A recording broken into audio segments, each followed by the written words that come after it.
say something about it? क्योंकि जनाब ma'am sorry ma'am मेरे पास बहुत पैसे हैं तो एंड आई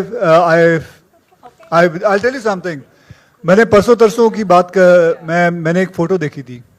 मैंने एक तस्वीर देखी थी जिसके अंदर एक औरत अपने बच्चे को लेके पानी के थ्रू से निकल रही थी. And actually I consider that हम लोग बहुत लकी हैं जो हमारे साथ ऐसा नहीं हो रहा है. When I saw that photograph I thought ये मेरे साथ भी हो सकता है, मेरी बीवी और मेरी बेटी के साथ भी हो सकता है. जैसे वो फोटोग्राफ में था कि कैसे वो पानी के अंदर इतना पानी था और बच्चे को यहाँ तक लेके जा रही थी. आसाम फ्लड का ही था. And I would just say कि मुझे सिर्फ रिएक्ट नहीं करना है और सो सैड ऑन ट्विटर में नहीं डालना है. मैं आप सबसे दरख्वास्त करूंगा ये मत डालो, कुछ करो. चाहे वो एक चवन्नी क्यों ना हो या 25 लाख क्यों ना हो या 25 करोड़ क्यों ना हो, जितना आप दे सको. Get up, stop tweeting about it and saying it is very sad, it is so, God bless everything, I hope everything was okay. Don't do that. React to it. Just do something about it. That's it. Hi Vidya, hi Kriti, hi Sonakshi, hi everybody. Akshay sir, ये film देशभक्ति की जज्बे के बारे में भी बात करती है और हमारे इतिहास का जो एक ग्लोरियस पन्ना था उसके बारे में बात करती है. लेकिन सर सवाल मेरा थोड़ा सा अलग था कि 1999 में करगिल वॉर हुआ था, 20 साल पूरे होने जा रहे हैं. तो सर किस तरह से याद करना चाहेंगे उनकी कुर्बानी को, क्योंकि आप भी जवानों के लिए बहुत कुछ करते आए हैं, करते रहे हैं. क्या कुछ कहना चाहेंगे उनके बारे में? अगर आप लोग नहीं, मैं कुछ कहना नहीं चाहूंगा, मैं कुछ करना चाहूंगा और मैं कर चुका हूँ. ओके, बेटर रहेंगे. मैं जैसे आपको कहा है कुछ कहो मत, कुछ करके दिखाओ. विद्या सोनाक्षी. दूसरी बात आप लोगों को एक और बात बताना चाहता हूँ. I just realize it, I knew about it.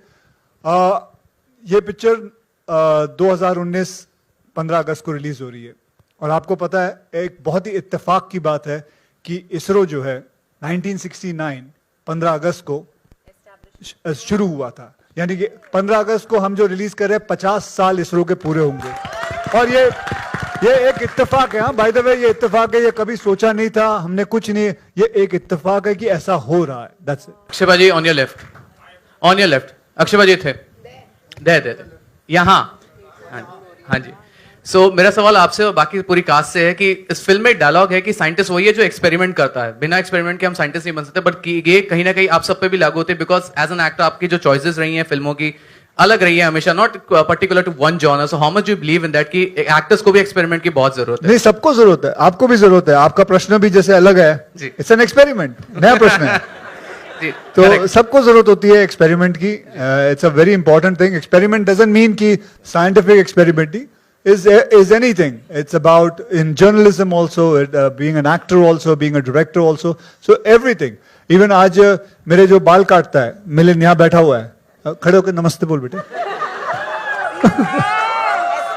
तो ये भी एक्सपेरिमेंट करता है. कितना मतलब बालों पे, आज सुबह ही इसने मेरे बाल काटे हैं. अलग अलग इसके एक्सपेरिमेंट करता है. मेरे सर मैंने सोच के आया हूँ, ऐसी ऐसी भयंकर तस्वीरें लाता है. मैं मना करता हूँ. अगर आप ध्यान से देखोगे इसके बालों का कलर देखिए, ऐसा लगता है होली खेल के आया है. खैर, एक्सपेरिमेंट तो बहुत जरूरी है. इट्स अ वेरी, अगर आप एक्सपेरिमेंट नहीं करोगे तो आपको तरक्की नहीं मिलेगी. आपको आपका खुद का इंडिविजुअल जो सोच है वो लोगों के सामने नहीं आएगा. आप एक भेड़ चाल के अंदर ही रह जाओगे.